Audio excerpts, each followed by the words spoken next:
and I couldn't quite do it. So there's a little parting here that the kids call curtains. Apologies for that. But anyway, I'm here and you're here. I'm Mindy Gibbins-Klein. Just making sure that the Q&As are on. I think they are, so I think you can ask your questions.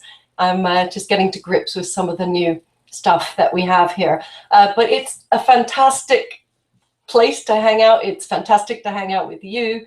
It's really lovely to spend time talking about my favorite subject and hopefully helping you. And that's the idea. So if you've come onto this webinar, onto this Google Hangout, because you want to know about books and writing and publishing, then you're in the right place. I'm definitely in the right place. This is my office, and a lot of exciting books have been created here, conceived, if you want to call them that. One of our companies is the Book Midwife.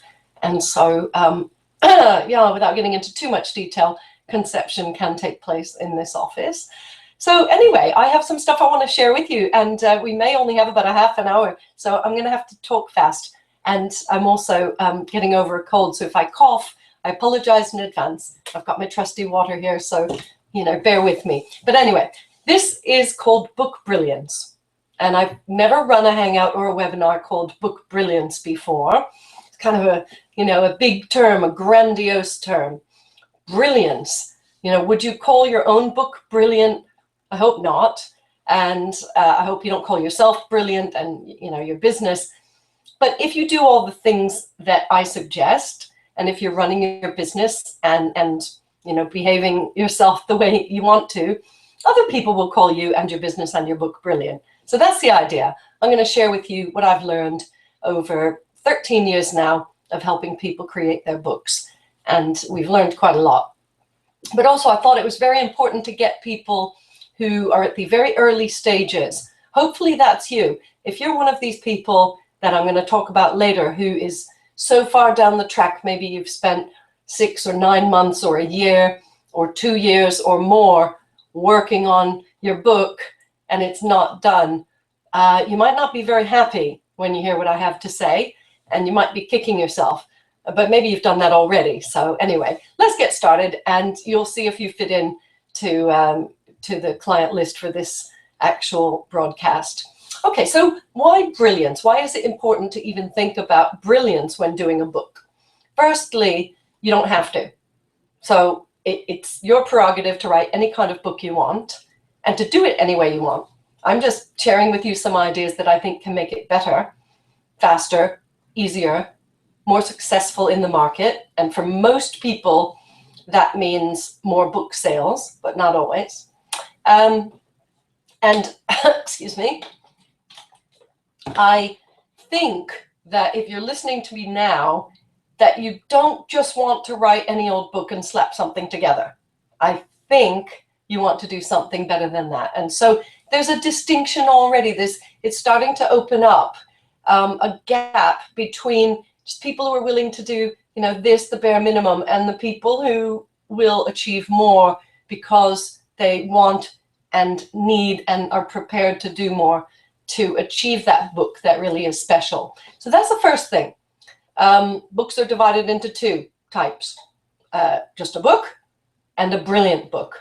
So get that idea into your head and really ask yourself, what kind of book do you want to write? And it could be that you're not interested in writing a brilliant book and you don't even really care about half the things I'm talking about. But, you know, if you've had a chance to listen, you can then rule them out with confidence, if you know what I mean. You can, how shall I say it, make an informed choice. And that's much better than just making a choice and not really knowing what your choices are or were. So nowadays, non-fiction authors, so this is somebody not writing a novel or something from their imagination, they're writing something from real experience, non-fiction. The authors of non-fiction books typically are doing it to build credibility, to build reputation, profile, you know, it's all the same thing, but I'm using different words because I don't know which one you like.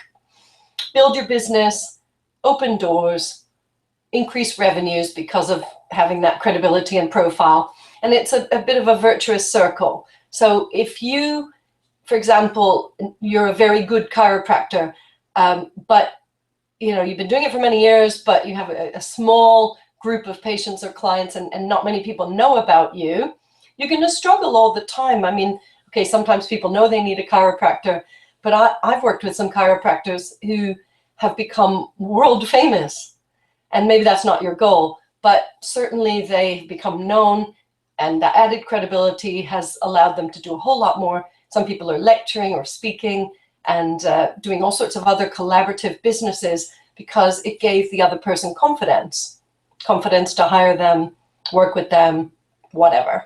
So you may want to do those kinds of things. You may want to open a door to a new market, and we'll talk a little bit more about that in a minute. But a book can open a door, and a brilliant book, because let's face it, somebody might actually take your book and flick through it, and they will either be impressed or they won't. This is 24 Karat Bold, by the way, if you've not seen it. My baby, this is my flagship book. I'm currently working on my 8th book at the moment, and 24 Karat Bold may remain my flagship book. That remains to be seen. So anyway, so what kind of book do you want to have? I already did a Google Hangout on bestseller and what I think of that word. And the conclusion there was, it's much more important and better to think about writing the best book, and bestseller will take care of itself sometimes. You can force a bestseller, so you can market anything and throw enough money at it and you can sell. But as I said before, when people start reading the book, as they will, it will soon become apparent whether it's your best book or a brilliant book. So I wouldn't focus so much on bestseller and all the gimmicks and all of the games. I'd focus on a solid book that has a lot of substance and depth, one that's authentic, one that really does the job for you. That's the kind of book that I would consider doing if I were you and you're just setting out. As I say, if you're somebody who's almost finished and you're listening to me now and you're thinking, I wish I'd done these things. Sorry, but I did warn you, this is for people just starting out. So all these big things, I call the big picture. Your big picture will involve where you want to be in, let's say, 3 years' time, 5 years, 10 years. Where are you heading in your life and in your business? And you need to think about how a book fits into that. So it's not that you write the book and it'll lead you here or it'll lead you there. It's not random. You decide. And this is a key thing that many of our clients only realize once they're involved in the process. So they don't always understand that they're in control. You're in control. You can decide if you want to change careers, if you want to become more well-known in your own sort of hometown or in a wider geographic area, if you want to change to be known in a different sector, if you want to broaden your horizons and maybe add a few strings to your bow, you choose. But I would say do the big picture planning first. We get people coming to this office, and I had somebody very recently ready to do their book. And the first few coaching questions, I have about 106 questions that I like to ask people. And within the very first few questions, it became apparent that he wasn't really clear what he was up to in the world or where he was going. And so the book, I mean, how is the book going to take him there? That's almost like the metaphor, which I'm sure you've heard, of setting off for a particular destination that you've never been to, and you don't have a map or a GPS or sat nav or anything. How is it going to work? Basically, it's not. So you need to have that understanding of where you're heading first. See it on the map. You need the map. So we do a lot of maps here. We do mind maps. We do content maps. We do, all sorts of maps. And it's all in the planning area. I would say most people, 80 to 90% of the people I meet, have not done enough planning, certainly around their big picture. And a lot of the entrepreneur types don't want to do a lot of planning. They're creative. They don't want to waste time with all that. They just want to start writing, But then if you haven't done a good enough plan, it could bite you in the butt. It's a technical expression. You could end up not having enough of a map. You don't know where you're going, or the book could end up too long or too short or not quite right, not on track. There's a whole lot of ways in which it could go wrong. But anyway, I digress a tiny bit. Let me get back to planning, which is one of my favorite words.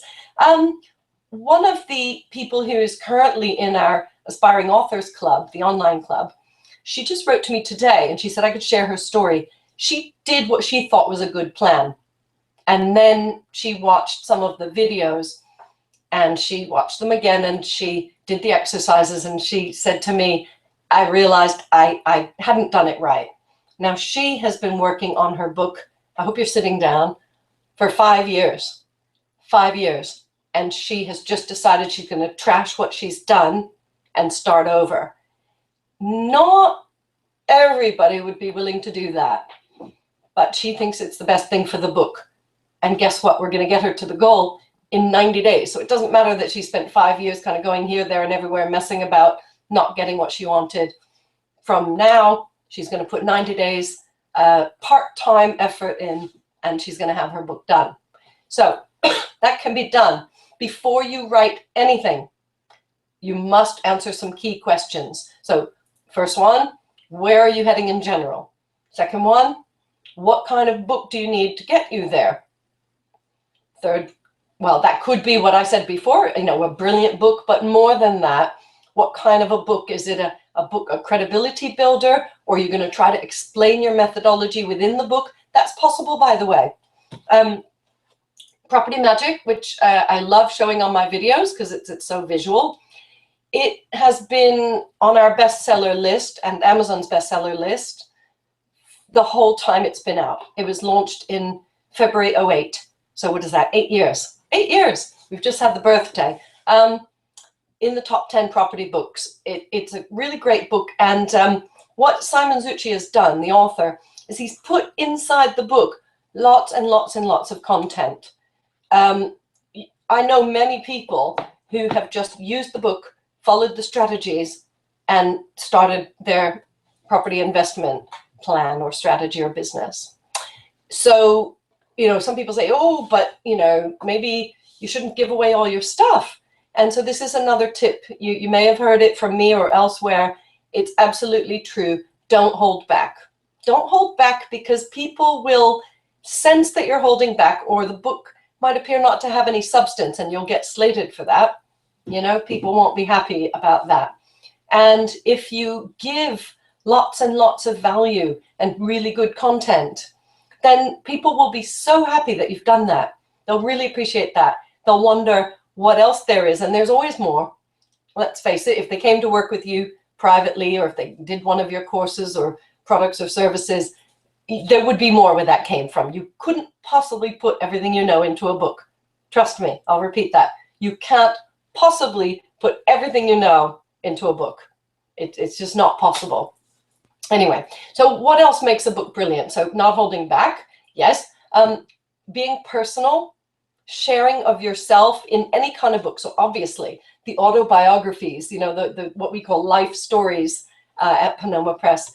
The life stories are all about someone's life, but you can share of yourself in any kind of book. A business book, a personal development book. We do health and wellness. Anytime the author shares his or her story, what's the effect? Well, it makes you feel closer to that person, because they've kind of given you a glimpse. They've told you something, maybe something very personal. There's a book here that we've brought out which is very personal. It's by Evelyn Brink. It's about her son who was born without a bowel. It's the interesting thing is that she tells it from her point of view. The whole book is personal. There's photos in there. There's photos of the baby. Not a lot. It's not primarily about that. You know, smiling pictures of the baby to make you feel like you're on the journey with her. That's that kind of book. And it's doing really well because we're getting some media attention. People like stories like that. He's the first child to survive with that particular medical problem in the UK, anyway. So what are you going to put into your book? How much of yourself are you willing to put into your book? And I would say err on the side of more rather than less. And, obviously think about it, because once it's in writing and once it's in print, you don't want to be sorry that you shared something because you can't take it back. But I would say there's probably more you could share. Nobody wants a dry, dusty old book that doesn't really let you in.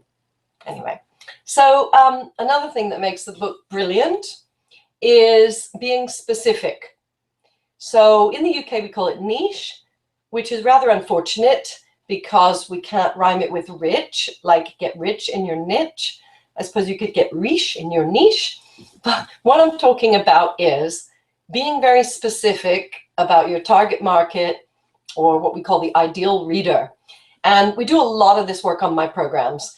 You don't have to do this on your own, but you can, of course, to really press for the detail, to really identify and make those tough decisions. One of the things I always ask is it mostly for men or mostly for women? And there's a whole lot of people who just say both. So they come out with it so quickly, I know they haven't thought about it. I say, okay, fine, fair enough. We're talking about a book, but is your big picture mostly for men or women? And that really means, do you want to work specifically more with men or women? Now, it could be, it doesn't matter. This might be irrelevant to you. That's one out of about 16 different factors where, again, you can choose. People don't realize this. They think, oh, I'm going to be pigeonholed. I'm going to be doing this business and I can't choose. I tend to attract, men or women or whatever. Well, if you had a book that attracted whatever ideal client you wanted, the idea is that you can write the book that would attract more and more of the profile that you want and less of the one you don't want, or fewer. So have a think about that long and hard, because it's very serious. I've got a book here called Rocking Your Role. Can you tell if it's for men or women? It's primarily for women. It's for female breadwinners. I think this shows up properly and not backwards. It's looking backwards on my screen, but hopefully it's correct for you. Anyway, Jenny Garrett does want to work mostly with women. She does a lot of speaking and training and coaching for female breadwinners. She does other kind of coaching and other things as well. But, that's her market. And as the saying goes, you can be a bigger fish in a small pond. So do you want to be the big fish in the small pond? It's much, much easier to get the attention, and it's more cost effective if you're targeting a smaller group. So I learned this when I was a director at BNI, which is the world's largest networking and referral organization. I think I'm right saying that. We wanted to be very specific about asking for business. So you had to put some thought into it. And I've also done a lot of work with Tony Robbins, and one of the expressions I've heard there is precision is power. Precision is power. It allows you to control what happens. So rather than saying I work with everybody, you choose. And you can use a book as a very targeted tool, or missile, if you want to use that sort of term. You can aim the tool or the book into the market and start attracting the results you want. So I would advise you do that. There's so many more things, but those are three of my favorites. Some more tips. We do have time for a few more. Why not? I don't see any questions here in the chat area. Not sure where they'd show up. So I'll keep talking. One of the things that I would recommend is that you set aside a time frame that works for you. We like 90 days. And again, it's 90 days part-time. So it's about 8 hours a week that our authors are working or playing on the book. And it gets done. All 3 drafts of the book get done with help and guidance on our programs. I haven't met too many people who've done the book project properly without help, but it can be done. You need a lot of discipline. So I said planning was my favorite word. Maybe I was wrong. Maybe discipline is my favorite word. And I think most people could be disciplined. They just, I don't know, they have other things that are important, and it's tricky. It's tricky to manage yourself. And a book, it doesn't produce instant income. In fact, it rarely produces a lot of direct income unless you're very, very lucky and you're in that top, 0.1% that is going to really make it big with a global bestseller and millions of copies. It's less than 0.1, but anyway, 0.0001%. So, how can you reconcile with yourself putting that time aside? How can you prioritize something which isn't going to have an immediate return? Well, just like any other really important thing, important but not necessarily urgent. If you always back burner those things that are not urgent, they'll always be on the back burner and they'll never come to the forefront, and they'll never, get into print perhaps. And it would be such a shame if your book never saw the light of day. I know this because I know you're a good person with good experience and expertise and insights to share with people, and you just need a bit of help. So hopefully I'm giving you some. I've got a few more tips for you. So far the cough is staying down. I would encourage you to push your thinking. This is a term that I developed probably because of the book Midwife and because it's fun, push. Sorry, we won't give you too much of that. But pushing your thinking is something that I think people are not used to doing. They haven't really got a fully developed or a well-conditioned thinking muscle. Does that make sense? I noticed this because we've put hundreds, if not thousands of people through our courses.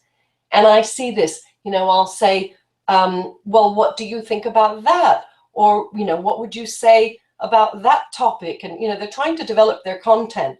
And the number of people who say, I don't know, before even doing any thinking, please watch out for that phrase. Listen out, I should say. If you catch yourself saying, I don't know, as a filler, you think that you are just saying that and then you're going to think about something. I believe that when you say that, you tell your brain that you don't know. And you don't know, and it's kind of like if you say, I don't know, you can't access it, even if it is in there. It's like saying, I don't see it. You can convince yourself of anything. Be careful with that. When you push your thinking, it's not easy. I mean, the key is in the word push. You're going to put some effort into it. I can teach you these things if you ever get to work with me, but just to give you an idea, firstly, don't allow yourself to say, I don't know. In the NLP world, we say, well, if you did know, what would the answer be? Which, once you've heard it a few times, it's like, yeah, I know you're trying to trick me. But actually, not stopping with them, not accepting that, I don't know, really kind of pushing, it requires a little bit of time and effort. So, you do have to be in that mode. But listen, is this important to you? Do you want to have a great book, a brilliant book? Then you're going to have to push somewhere. And of course, you can get other people to help you push. That's why we call ourselves the book midwife. But if you're going to do it without any help, you're going to have to really be disciplined and do that pushing. Doing things in the right order as well. Really not allowing yourself to start writing the book until you have a good plan. Oh, there's that word again. I'm quite serious. Not allowing yourself to just start writing and rambling and getting stuck and ending up with a mess. This is a huge part of our process. It's something that we're known for. It's not that sexy or exciting. I'm like, really? We're known for discipline and structure and process? Yes. And that is what makes a good book and a brilliant book, because you can control things. You're not going to allow it to get out of control. Over the past 13 years, I've probably had 4 or 5 people say to me, I've taken 4 years, 5 years, whatever, and I've written this book, and then they say 600, 700, 800 pages in length. They allowed that thing to spiral out of control. I can't help at that point. I mean, we really can't help people that have gone too far, that aren't willing to pull it back and do some of these foundational framework things, because, you know, that's what we're good at. We're going to ask the tough questions and, you know, get the book going in the right direction. So before I forget, the best time to work with the book midwife, if you ever want to work with us yourself or refer anyone to us, is as early as possible, when it's still a twinkle in the eye, before any writing or even planning takes place. So people think, oh, I have to put together my outline and come see you. No, because we can help, and we want to help craft that outline together. We want to add some value. I mean, who wouldn't want input? Who wants to be guessing and you know, trying to do the hard work just to have it maybe torn apart by someone else? That's just stupid. Anyway, sorry, I'm a bit emotional about that, because I just see so many people who get themselves into trouble because they think that they have to do it themselves, or they don't realize help is available, or they think that they have to take it so far before they call the midwife. In real life, yes, you have to, you know, get pregnant on your own and, you know, be so far along before a midwife gets involved. Not to be crude, but these midwives get involved right at the beginning, at conception. Possibly we need another term as well. Right, let me finish up. We've got a few minutes here. I would recommend that you have the time and space so that you try to do it over a short time. 90 days is ideal. Maybe stretch it to another month. Don't try to do a book over a year and a half, 2 years, because your thinking is going to change and your circumstances might change. And, you know, so many things might get in the way. To, you know, get it over with, but, you know, take a few months so that it can have some breathing space. But you really do want to get it done while it's all consistent and it's fresh and it's authentic and it sounds, you know, congruent with what you're all about. So if you want to know about our 90-day programs, I'd always be happy to talk with you. We do have a couple of minutes left. I'm looking, I've shown you all the books.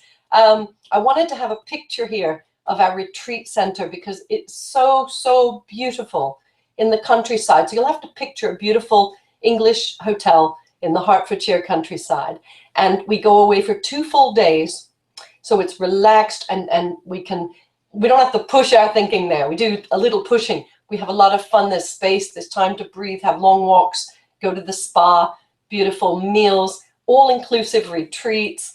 Bookmidwife.com. I think you know that website. If not, simply go there, and we've got a big ad right on the front at the moment saying start your book at our next retreat. So I'm not going to talk to you all about that. However, I did promise some prizes or special offer. If you have stuck with me till the very end of this broadcast, well done, because you're obviously a professional and you really want to have the best result. Either that or you were waiting to hear about the prize. So I'll tell you about the special, and it really is special. My team did not want me to do this. I'm even scared to say it.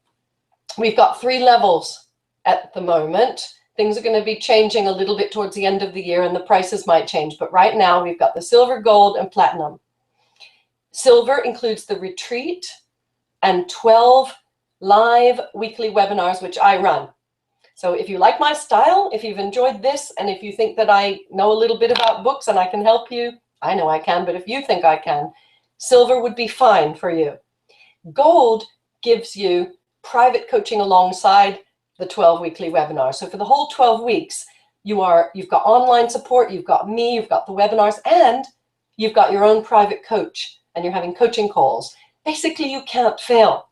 And we do have a 100% success rate with people who plug in and put their writing time in. So about 8 hours a week, they get the books done on the silver and gold, but especially gold. Platinum is really special. It includes publishing. I mean, we publish your book at my company. I was looking for one of my catalogs and I don't know where they've got to. Oh, here it is. If you don't know Panoma Press, a wonderful business publisher. We're just about to publish our 250th book. All I want to say about publishing is if you join us at the platinum level, we take care of everything. We know that we're going to be publishing your book. We're going to put it through a double edit. We're going to launch it to the media. It's a tremendous package. Look online. I'm not going to spend all the time now talking about it. Seriously, just go bookmidwife.com and have a look for yourself. We've only got 2 retreats planned for this year. They're both in the UK. I may be running some stuff in the US. Talk to me. If you want to work with us, or you want to do a private program or another small group program or something in your town, talk to me. Here's the special. You still listening? You watching? All right. Oh, God. For people who are booking a silver ticket by the end of this week, so that's February 13th, Friday the 13th, 2015, because I know this video will be live much beyond that, and I apologize if the date's passed. But if you book a silver ticket for £1,497 plus VAT if you live in Europe, if you book that silver ticket before Friday night, we will upgrade you free of charge to gold. You heard me. Free upgrade to gold, which means, and that's double the price. That's a £1,500 bonus. You will get the private coach alongside your silver ticket without paying any more.